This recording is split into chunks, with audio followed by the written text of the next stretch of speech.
Good morning, City Life family. I wonder how many of you get excited when you get an envelope with your name on it, like this one. Especially if you opened it and inside it said, you are invited to a party. First thing I'd do is I'd go and check my diary to make sure that I could go. Now, in today's story, Jesus tells about invitations to a special party, a wedding. Now, in Jesus' day, weddings were a bit different from how we do them today. First of all, nobody actually knew when they were going to take place. They knew they were going to happen and they had to be ready. But suddenly, one day, the bridegroom and his family would come and then there'd be a party. So they had to be ready. We can think of other stories as well that Jesus told about weddings that help to show that story. For example, the 10 wise and foolish virgins. It's all about being ready for when the invitation comes. So at a wedding, there's usually a lot of food. A banquet, perhaps we might think about it. And that's how they talk about this story in today's video. And what we're going to think about is what people did when they got that invitation. How did they respond to the invitation to come to the wedding or come to the banquet? So let's take a look at the video and see what we think.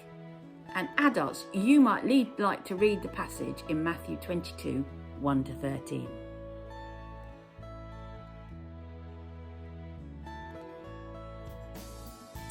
Okay, I wonder if you were watching that parable, you thought there were any things that were odd about it.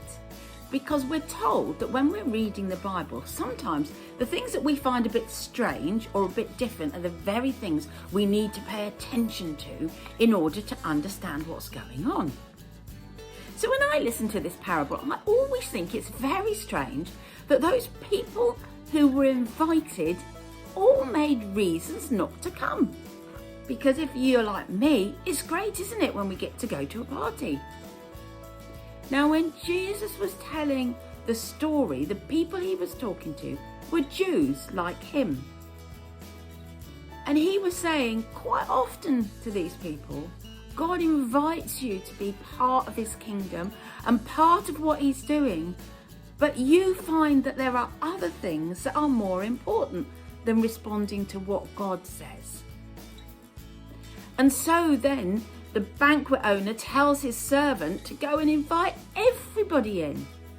First of all, those people who were lonely or blind or lame, but then the people in the highways and byways who nobody else took any notice of. And when they got to the party, they were given clean clothes, wedding outfits, and lots of lovely things to eat. Now, in this parable, we're supposed to think about the man giving the banquet as God. God is the one who invites us to come and join in his kingdom. And he says in his kingdom, he will give us new clothes, clothes of righteousness, clothes of forgiveness, clothes of grace. In other words, we don't bring in all the muck and the dirt that we've got through being in the world. But when we come into God's presence, he washes us clean and gives us new clothes. And we just have to say yes to the invitation. Do we want to come and follow him? We don't really want to be like those first people who are very busy doing important things that we don't have time for Jesus.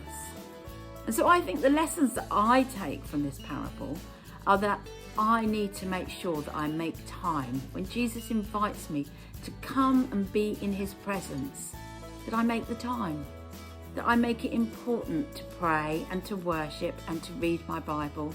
And I don't forget to do those things because that's where God feeds me and helps me grow. But also, I need to remember that God invites every single person in. There is nobody he doesn't want to include into this great wedding feast and into his banquet.